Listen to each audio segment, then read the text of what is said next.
Hello friends, ఈరోజు మనం మిరపకాయ బజ్జీలు ఎలా తయారు చేసుకోవాలో చూద్దాము. వర్షాకాలం వచ్చేసింది కదా, వేడివేడిగా ఇవి తినాలనిపిస్తుంది ఎవరికైనా. ఈ బజ్జీలని ఇలా మనం పెద్దవి తీసుకొని చివర్లు కట్ చేయండి. నెక్స్ట్ శనగపిండి 2 కప్స్ తీసుకోండి. కొద్దిగా అర స్పూను వాము, కొద్దిగా ఉప్పు, కారం, చింతపండు, ఉప్పు, మనకి అల్లం పేస్ట్, ఇందాక చూపించింది సోడా అది. దీంట్లో కొద్దిగా మనం చింతపండులో చిన్న నిమ్మకాయ సైజ్ అంత చింతపండు తీసుకొని దాంట్లో ఒక అర స్పూను వాము వేసుకోండి. దీంట్లో కొద్దిగా ఉప్పు వేసుకొని ఇది రెండు కూడా మెత్తగా మిక్స్ చేసుకోండి. దీంట్లో గింజలు లేకుండా దీన్ని మనం కొద్దిగా వాము ఎందుకు వేస్తున్నామంటే డైజెషన్ అవ్వడానికి వేసుకుంటున్నాము. ఇప్పుడు మనం మిరపకాయ బజ్జీలని ఒక పిన్నీస్తో ఇలా మనం కట్ చేసి మధ్యలో చీరుకొని ఇందులో గింజలన్నీ తీసేసి కావాలంటే ఉంచుకోవచ్చు, ఇష్టం లేని వాళ్ళు తీసివేయచ్చు. దీంట్లో మనం ఇలా ఈ గింజలన్నిటిని తీసేసి ఈ చింతపండు మిశ్రమాన్ని దీంట్లో మనం కూరుకోవాలన్నమాట. ఇది మొత్తం కూడా మనకి ఫిల్ అవుతుంది. ఇది మొత్తం కూడా మనం దీంట్లో పెట్టేసి ఇలా మూసివేయాలి.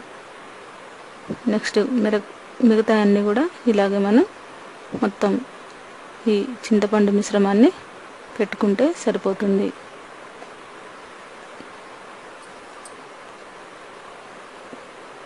ఒక రెండింటిని మీకు చూపిస్తాను. ఇలా పిన్నీస్ తీసుకొని ఇలా చీరుకొని దీని మధ్యలో మనం ఈ చింతపండు మిశ్రమాన్ని పెట్టుకోవాలి.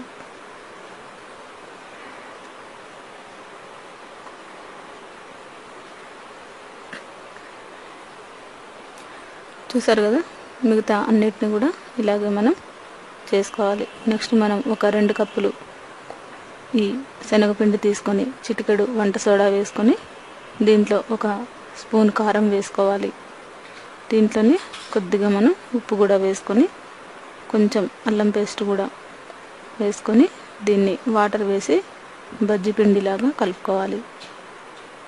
ఇది మనకి బజ్జీ వేసుకోవడానికి వచ్చే మోతాదు వరకు వాటర్ వేసుకొని కలుపుకోవాలి.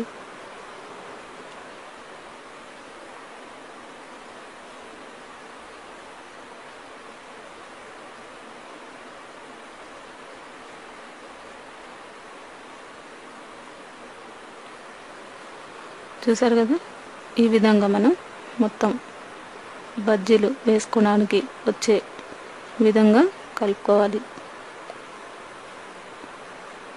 మరి జారుగా కాకుండా మరి గట్టిగా కాకుండా ఈ శనగపిండి మిశ్రమాన్ని ఈ విధంగా కలుపుకొని బజ్జీలని దీంట్లో ముంచి వేసి ఇలా మనకి మిరపకాయకి ఈ శనగపిండి మిశ్రమం పట్టే విధంగా కలుపుకోవాలి.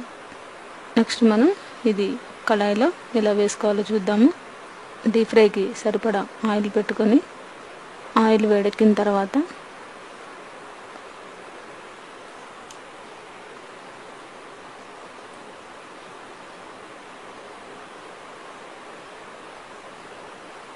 ఇలా మనం ఈ బజ్జీలన్నిటిని కూడా ఇలా ముంచుకొని పిండిలో ఈ ఆయిల్లో వేసుకోవాలి. ఇవి త్వరగా మనకి వేగిపోతాయి కాబట్టి లో ఫ్లేమ్లో కానీ హై ఫ్లేమ్లో పెట్టుకున్న దీన్ని తొందరగా మనం గరిటెతో తిప్పుతూ ఉండాలి. కొద్దిగా లైట్ బ్రౌన్ కలర్ వచ్చిన తర్వాత వీటిని మరి వెంటనే తిప్పకూడదు, కొద్దిగా మనకి వేగినట్టు కనిపిస్తుంది.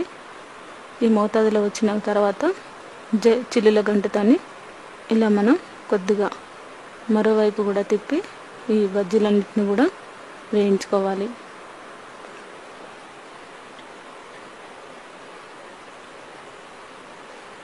ఇలా మళ్ళీ వేరే వైపు తిప్పుకొని ఇలా వేయించుకోవాలి. ఇప్పుడు మనం వేరే ప్లేట్లోకి ఇవన్నీ తీసుకుంటే వేడివేడిగా మిరపకాయ బజ్జీలు మనకి రెడీ అయినట్టే. ఇవి మనకి వర్షాకాలంలో పిల్లలకైనా పెద్దలకైనా ఎంతో ఇష్టంగా తినాలనిపించే ఐటమ్ ఇది. సింపుల్గా త్వరగా అయిపోయే విధంగా మీకు చూపించాను. ఈ రెసిపీని మీరు కూడా ట్రై చేసి చూడగలరు. డైజెషన్ అవ్వడానికి కూడా మనం ఇవి తిన్న తర్వాత ఒక గ్లాసు మజ్జిగ తాగితే మనకి తొందరగా డైజెషన్ కూడా అవుతుంది.